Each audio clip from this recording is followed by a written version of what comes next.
তো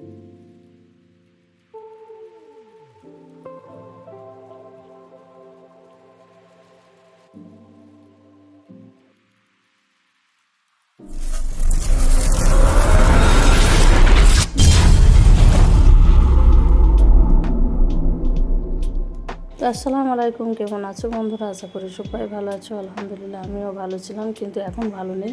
তো আমি ভাবিনি আজকে তোমাদের সঙ্গে ব্লগ শেয়ার করব, কিন্তু ছোট্ট একটা ব্লগ বানাতে বাধ্য হলাম যে তোমাদের সঙ্গে একটু শেয়ার করে কথাটা বলি, মনটা অনেক হালকা হবে। তো চলো ভিডিওটা দেখতে থাকো। তো এখন সন্ধ্যাবেলা আচানক বিদ্যুৎ চমকাচ্ছে আর ঝড় বৃষ্টি চালু হয়ে গেছে। তো আমি ভাবিনি, তোমার ভাইয়াও নেই বাড়িতে, আর দুই মেয়ে কান্নাকাটি শুরু করেছে। আর আমি কিন্তু ভিডিও বানাতে পারছিলাম না। তা আমার মেয়ে বলছে একটু শেয়ার করি সবারই সঙ্গে। তো তার জন্য আমার মেয়ে জানলা থেকে ভিডিও বানাচ্ছে। এত বিদ্যুৎ চমকাচ্ছে, আমি অনেক বকা দিচ্ছি আমার মেয়েকে যে দরকার নেই, কিন্তু তারপরে দেখতে পাচ্ছ এতটা মনে হচ্ছে যে গায়ে পড়ে যাবে, এতই বিদ্যুৎ চমকাচ্ছে। কিন্তু আমার মেয়ের একটু ভয় নেই। বড় মেয়ে তোমাদের সঙ্গে শেয়ার করার জন্য এতটা রিস্ক নিচ্ছে। তারপরে আমার যে শখের আম গাছটা, আমার অনেক আম গাছটা পছন্দ। এই আমটা মিষ্টি হয়, এত পাকলে এত মিষ্টি হয়। আর সবাই কিন্তু এই আমটার নাম করে যে না, আম গাছটার এই যে আমটা খুব মিষ্টি হয়, খুব ভালো। কিন্তু ওই আম গাছটার এক ডগটা গোটায় ভেঙে পড়েছে, আমার মনটা অনেক খারাপ হয়ে গেছে। আর তার সঙ্গেও আরও একটা কারেন্টের তারটাও ছিঁড়ে পড়েছে। আর তোমার ভাইয়া নেই, একটু বর্ধমানে গেছে। এবার আমি জানি না কিভাবে করবো। আর এই সন্ধ্যাবেলা কারেন্টের অফিসে ফোন দিচ্ছি, কিন্তু ফোন ধরছে না। আমি অনেকটাই টেনশনে, 3 মেয়ে নিয়ে। আমার আব্বা আছে বাড়িতে। তো আমার আব্বা ছিল তাই একটু হিম্মত আছে যে আমার আব্বা আছে, কিন্তু তারপরে দেখছো কতগুলো আম ঝরে পড়েছে। এখনও গাছের আমগুলো কিন্তু নেওয়া হয়নি। 3টে গাছে যেগুলো আম ছিল সেগুলো সব কিছু মানে ঝরে পড়ে গেছে। তো এত বৃষ্টির মধ্যেও কিন্তু আমগুলো আমার মেয়ে কুড়িয়েছে, কিন্তু বৃষ্টিতে ভিজতে খুব ভালোবাসে আমার মেয়ে, ওই জন্য আমগুলো কুড়িয়ে নিয়েছে। আমার কিন্তু আম কুড়োতে যায়নি, আমার ভালো লাগছিল না গাছটা ভাঙাতে, আমার মনটা অনেকটাই খারাপ হয়েছিলো। তাই ভাবলাম তোমাদের সঙ্গে একটু শেয়ার করি, একটু কথা বলে মনটা একটু হালকা করি। আর কি করব, যেটা নসিবে না থাকলেই হয়। পাকার সময় হয়ে গেছে, আর এই ভেঙে পড়লো আমার মানে কী বলবো, কান্না পেয়ে গেছিলো। আর এই দেখতে পাচ্ছ ছাদের ওপরে আমার মেয়েকে এসে আমাকে লুকিয়ে গেছে, কিন্তু এই ভিডিওটা বানাতে আমাকে বলেনি। কেন আমি অনেক বকা দিচ্ছিলাম যে এত বিদ্যুৎ চমকাচ্ছে, দরকার নেই ভিডিও বানানো, পরে কোনো দিন শেয়ার করবো। তো আমার মেয়ে বলছে যে বলেনি, চুপচাপ চলে গেছে, ভিডিওটা বানিয়ে তোমাদের সঙ্গে শেয়ার করছি। তো অনেক কষ্টের ওপরে এই ভিডিওটা বানিয়েছে। তোমরা দেখতেই পাচ্ছ যে এত বিদ্যুৎ চমকানোর পরে এত জীবনের রিস্ক নিয়ে যে আমার ভিডিওটা বানিয়েছে আমার মেয়ে। তো অবশ্যই সবাই দেখবে, সবাই দেখো। আর কেমন হয়েছে অবশ্যই কমেন্ট করবে। আর তোমরা সবাই আমাকে একটু ভালোবাসা দেবে, সবারই ভালোবাসা আমার খুবই দরকার। তোমরা না থাকলে আমি কিছুই নই, তোমাদের ভালোবাসা খুবই দরকার। তো তোমরা একটু অবশ্যই আমাকে ভালোবাসা দিও। আর এই যে আবার বৃষ্টি থেমে গেছে এখন। তো আমার মেয়ে বেরিয়ে এই যে তোমাদের আমগুলো তুলছে আর দেখাচ্ছে। আমার মেয়ে তুলছে আর আমি দাঁড়িয়ে আছি, আমিও আছি, ওই মোবাইলে টর্চ দিয়ে কিন্তু আমগুলো তুলছে। এমনিতে কারেন্ট তো নেই, তার ছিঁড়ে পড়ে আছে। তো আমি তারটা উঠাবো কীভাবে আমি জানি না, দেখি কী করা যায়। আর আমার আব্বাও বয়স্কর মানুষ, 60 বছর 65 বছর বয়স, সেও তাকে তো বলা যায় না যে এটা করো।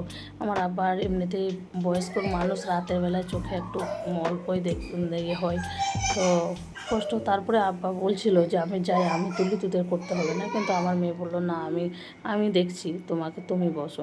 তোমার আব্বাও কিন্তু আমাদের পাশেই দাঁড়িয়ে রয়েছে। আব্বা জানে না যে আমি ভিডিও বানাচ্ছি, সেটা আমার আব্বা জানে না। আমার আব্বা জিজ্ঞেস করেছে যে এগুলো কী করছিস? তো আমার মেয়ে বলছে এগুলো আমি আমার বান্ধবীদের সঙ্গে শেয়ার করবো, তাই বলে কিন্তু ভিডিওগুলো বানিয়েছে।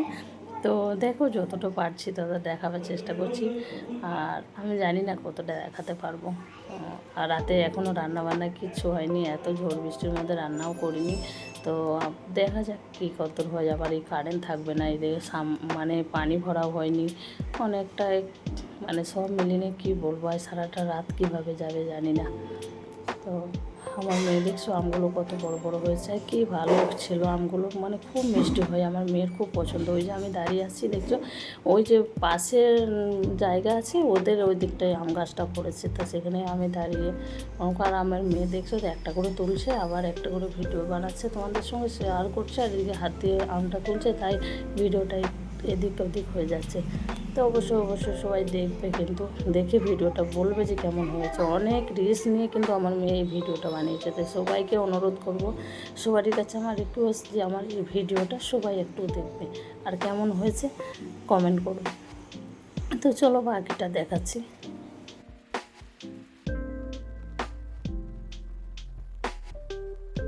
এই যে আম গাছটা, এই যে ডগটা গোটটাই ভেঙে গেছে, আর এই ডালগুলো কিছু ডাল রয়েছে এখনও।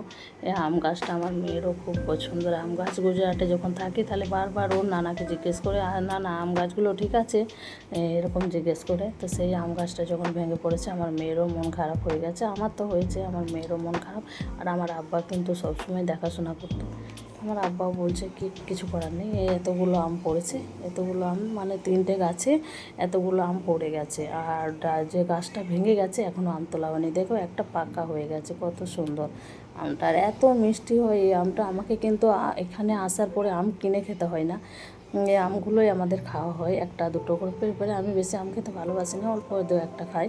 আর আমার মেয়ে খুব আম খেতে ভালোবাসে, প্রতিদিন ও সকাল বিকেল গাছ থেকে পাড়ে নিজেই খায় এরকম। তো আমাকে আর আম কিনা আলাদাভাবে লাগে না, এই আমগুলোতে আমাদের চলে যায়। তো কত সুন্দর দেখো, হলুদ হয়ে গেছে, পাকা হয়ে গেছে এটা। তো কী করবো, সে নসিবেত না থাকলে যা হয় আর কি, বলে না। এটা সকালবেলা, তো সকালবেলা এই যে আমার মেয়ে আবার তোমাদের দেখানোর জন্য, কেন ওটা রাতের বেলায় সে দেখিয়েছিল, আর এখন সকালবেলা। আর এই যে আমগুলো আমি সবাইকে ভাগ করতে বসে গেছি, সবাইকে পাড়াতে সবাইকে দিতে হবে।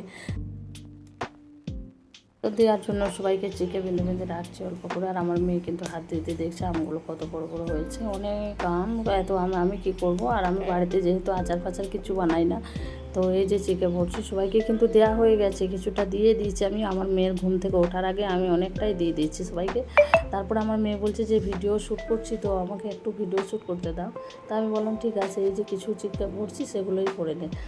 তো এইটাই করছে। আর আমি বাকি সকালে উঠে কিন্তু সকাল সকাল উঠে আমি অনেকজন পাড়াতে সবাইকে দিয়ে দিয়েছি। আর এটা আমার এখানে পরিচয় আছে, তাদের জন্য চিকে ভরছি, এটা পাঠিয়ে দেবো তাদের 3জনের বাড়িতে। তো ওই জন্য 3টে চিকের মতো ভরে একটা চিকে বেলে আবার দিয়ে দিলাম, ওইটা ধরিয়ে দেবো, তাহলে 3জনকে দেওয়া হয়ে যাবে।